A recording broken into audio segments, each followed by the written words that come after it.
Hello, KM6LYW radio viewers. It's kind of dark and spooky in here today because we're on the gray line in the morning. We're going to do some HF radio, and that way we get the best propagation. Hey, I wanted to talk about a couple of different topics, and maybe we can smash them together. I wanted to talk to the prepper community. I'm not myself a prepper. I'm prepared, but I'm not really a prepper. But I also want to talk to the radio community. A lot of preppers are radio people, and a lot of radio people are also preppers. And I got to thinking recently, as most of you probably know, the nation of Cuba had an uprising against their authoritarian regime, and one of the things the regime did was start to jam email in and out of their nation on 40 meters using WinLink. So we can use radio to send and receive email, basically using a gateway anywhere in the world. So a lot of the resistance was trying to use email gateways, of course, outside of Cuba, because Cuba controls all the information. That's what authoritarian regimes do. And we've seen this throughout history too. It's like dictators have this playbook they do. As soon as they achieve ascendancy, the first thing they do is control all information. They put up, they close the borders. They control all the media. They control everything you think and see. They change everything from education to indoctrination. So, as preppers and radio operators, how can we work around that? How can we be part of that resistance? How can we get information in and out of closed borders? And when I say borders, I don't just mean physical borders, like putting up walls. That worked for the Iron Curtain, that worked for the Berlin Wall at the time. But, now that we have the internet, we have firewalls. People talk about the Great Firewall of China. So how can we work around or subvert national firewalls and get information? So we can talk a little bit about that, using radios to do that. Of course, when your legitimate government is deposed, the first thing they're going to do is close the borders and put up a national firewall. So let's see if we can use a radio to defeat that. It's a good time to practice this now before you get into that kind of situation. Let's see if we can use the DigiPi and an HF radio. And so HF frequencies are below 35 megahertz. Again, this is for the prepping community that might not be into radio just yet. And you need an HF radio. That stands for high frequency. It's below 35 megahertz. I've got one here, and this is an ICOM 7300. And next to this, we have for all intents and purposes, this is a modem. We call it the DigiPi. See my other videos on how to build this. It's a Raspberry Pi Zero, basically, with an audio board and a nifty little convenient display. And we're going to use that to send and receive email using gateways that are located outside of, in my case, California, or even outside of the United States. So let's say the scenario is, I don't know, I'm just making this up, guys. I'm not really that political. Let's say the state of California no longer has a representative democracy, and there's now a dictator, and Congress no longer is the sole legislative body. And we have a rise of a dictator. Physical borders have been instated. There's checkpoints, and the Great California Firewall has been instated. So there's no information in or out. The only thing that you see or hear is state-sponsored media. Like, remember back in the Soviet occupation, no one actually read the Pravda. That was their state newspaper. It was just propaganda and authoritarian info to help make you be a better communist. But in the modern age, we're going to have firewalls instead of physical walls around our nations, if it gets that bad. So how are you going to get external news? I mean, there's things you can do right now to prep, like sign up for mailing lists. I'm not suggesting you go to news agencies inside your own country, but like go out to the BBC in my case. I'm not saying you subscribe to the BBC, but something you trust. And also not just national news sources, traditional media, also news groups like groups.io, for example, whether you love or hate that, or some sort of mailing list. Get on a mailing list and attach it to your WinLink account, and of course get a WinLink account. That's a radio email account. And then test it, getting information through your WinLink email account by using your radio to contact a foreign nation and getting data that way. There's also a concern, like in Mexico, or not Mexico, but in Cuba, when they're actually jamming frequencies. They have a listener that was listening for email being sent, and their jammers could actually track that noise and they could put a jamming signal right over, the email being transferred on 40-meter wavelengths. So one thing to consider is, where are the receivers for your jammers for your authoritarian regime, and and if they're in your skip zone, you can circumvent them by raising or lowering your antenna.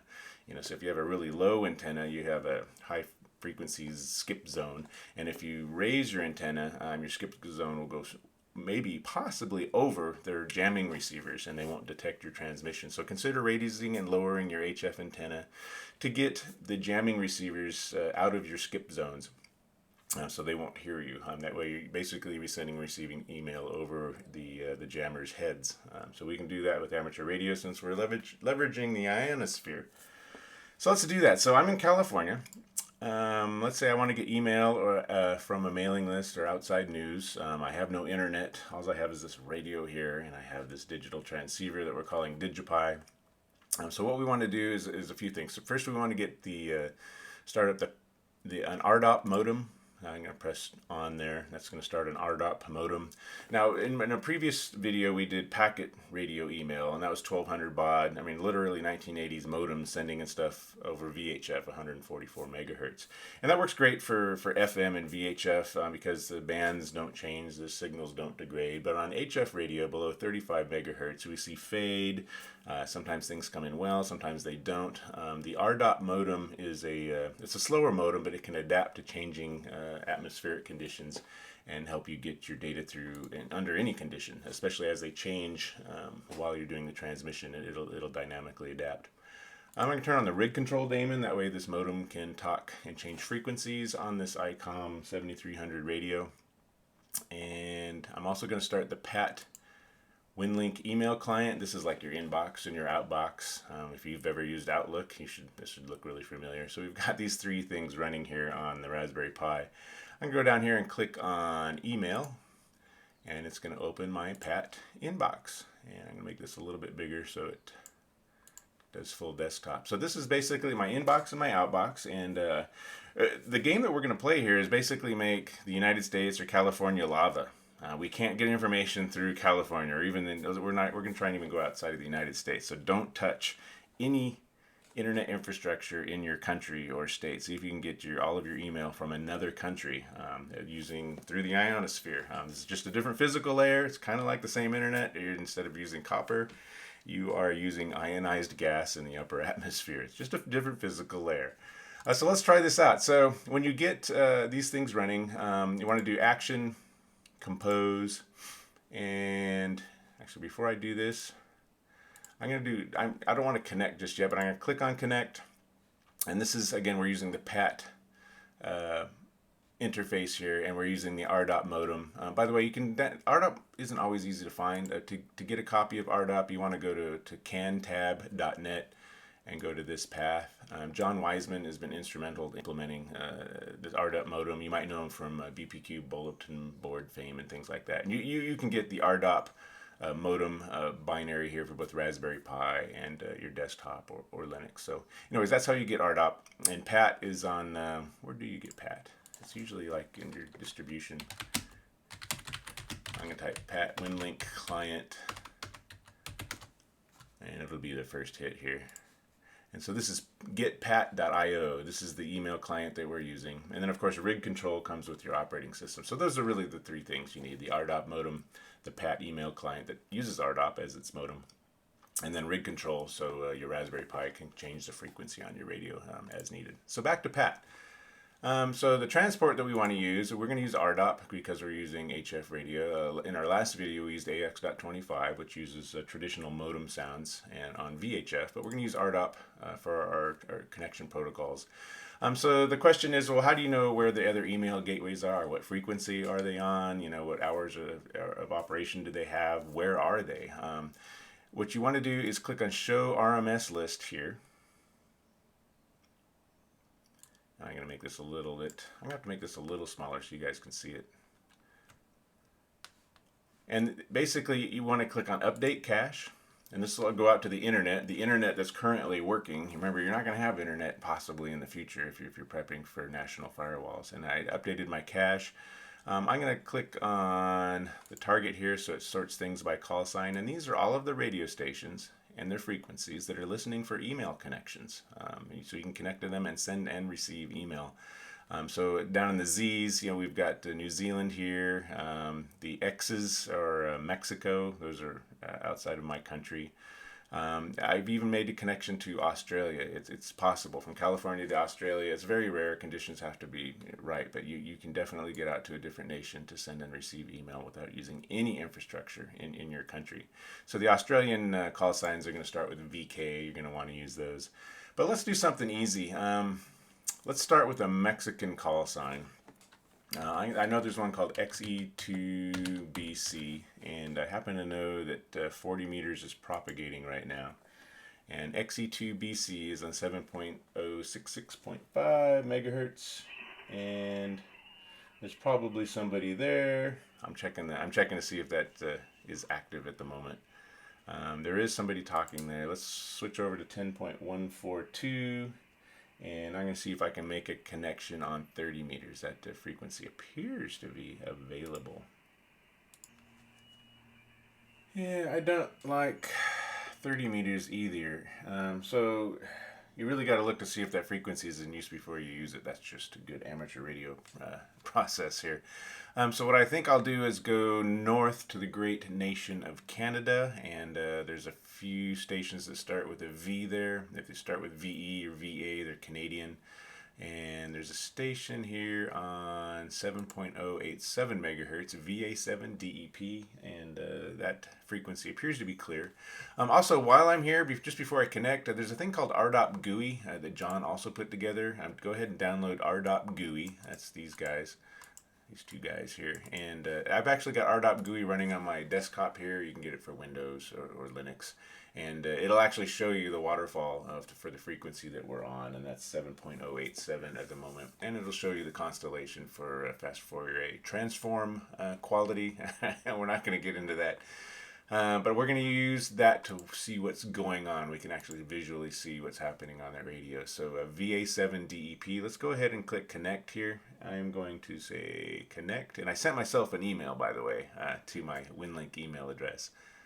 And you can get your own WinLink email address at winlink.org. Go ahead and sign up there. So let's click connect. And we're going to connect to VA7 DEP and see if we can get email from outside of our country. Strictly using the ionosphere. Alright, so we are transmitting, making a connection request right now. I'm going to make myself a little smaller. And we're going to use RDOT. I'm going to zoom this in. And I'm going to move this down here so you can see what's kind of happening. So I've connected. Oh, this is happening fast. Let's see if I can zoom this in. Alright, let me do a little more zooming here. So I'm transmitting right now. And then he didn't receive it. That was a NAC. So I was transmitting another packet using frequency shift keying. And remember, RDOP will do different modes. It'll do frequency shift keying and phase shift keying and quadulature amplitude modulation, if conditions are really good. So this is him transmitting. That's what we're watching. He's idle right now. I've received one proposal to receive an email here. It's the email that I sent myself.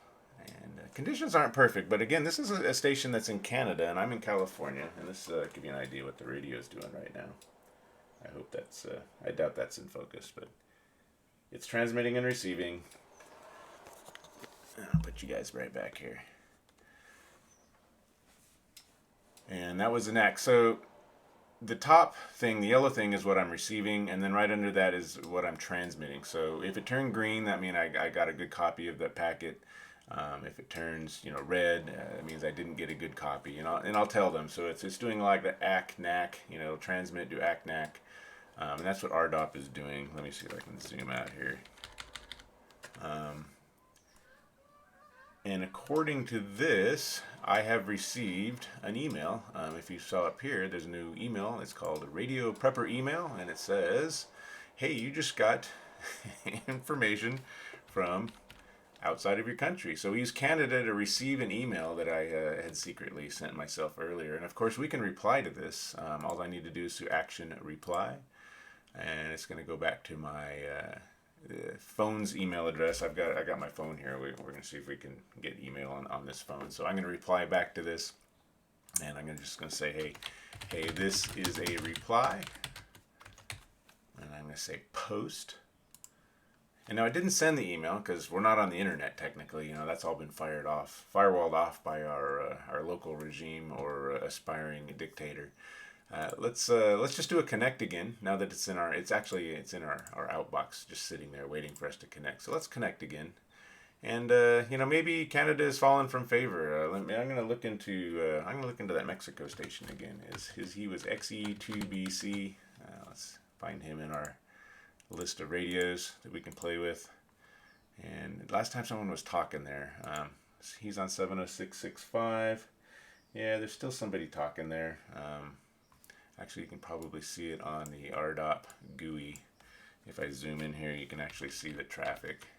I see all the yellow bits here. This is someone actually talking in the digital portion of this band. It's usually North American traffic, or South America probably. So I don't want to bother them. We could switch over to 10 megahertz. I'm seeing a little noise there. It's better. But let's just go back to our Canadian station. I mean, we know that guy worked. I mean, why not? It'd be nice to be able to switch it up now and then, because you might be getting jammed now on that frequency by your current dictator. So let's go back to our Canadian station. I forgot what he was called. Let me scroll down here. There's VA7DEP. All right, so I'm just going to go to Action Connect. And I want to search for VA7DEP, VA7DEP, yeah, there he is. And he's on 7.087 megahertz, that's propagating right now. And I'm going to go ahead and just say connect.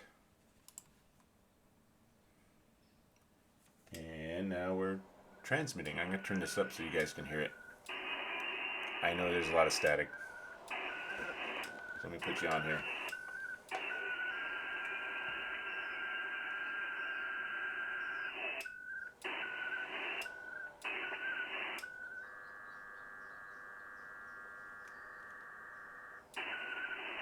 We've got a good connection. And I know that because the sound is changing.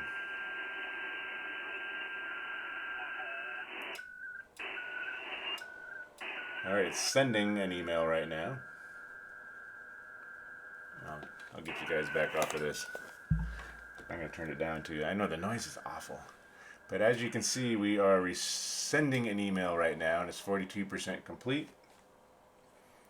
Still transmitting, and we can see that on the RDOP GUI up here. 99% transmitted, and 100%. All right, we got an email out. We got an important message from the resistance outside of the nation, California or the United States or whatever. We got it. We sent it through Canada, our friends to the north here. So it's actually checking my email now after having just transmitted it. And now that it's been sent, I'm going to pick up my phone here. Of course, this wouldn't happen in the real world. And you can see here, there is a brand new email. If for some reason that miracle that focuses. And I can say, hey, this is a reply. This is the email I just sent from my wire here outside my shack, and sent to a wire that's in southern Canada with no middlemen. No infrastructure was used in the United States to send and receive this email. Well, the phone's on the internet, obviously, but you guys get the picture. This could have been any foreign phone anywhere in the world that I could have sent and received this to, where they still had freedom and internet and no national firewalls. So I think this is done making noise. It just disconnected. Yeah, it did. And cool, we sent and received email. How cool is that? So you guys are ready for the rise of an authoritarian dictator in your nation. Remember, the information you save could be your own, as long as you just do a small amount of prepping, learn how to operate these radios, and also pre-populate your WinLink cache, so you know where all the radio email gateways are, because that information I promise, will not be available to you in your country once your legitimate government has been deposed. So that's it for sending email around national firewalls. Maybe there's other ways you can get information through national firewalls. I don't know how the Chinese do it now. They have the Great Firewall of China. That's not cool. I don't know how the Cubans are doing it. I know they were using WinLink, exactly what I just showed you here, to get information in and out of Cuba to organize the resistance there. So I hope you can send information in and out. If you have other ways to do this, let me know. Without, remember, your country is lava, and how do you get information in and out of your country without using any infrastructure in your country? That's the real trick. All right, before we go, I have to thank these guys, John, Don, Joshua, Marcus, and Miguel. You guys are the contributors for Patreon this month. Patreon.com/KM6LYW. These are our September joiners, and I can't understate the rest of the help here. Can I get this? I know my video is kind of big. I can't understate the rest of your help here. Make myself a little smaller. When it comes to Patreon, I really do appreciate you guys. This does help with ping, pipe, and power, broken radios, getting this stuff out to you. It also helps with building that little device I just showed you, the DigiPi. So if you want to build a DigiPi, you can join our Patreon team. It's really just available to patrons right now while it's in heavy development. All right, thanks again, guys. This is KM6LYW Radio, and I'm clear.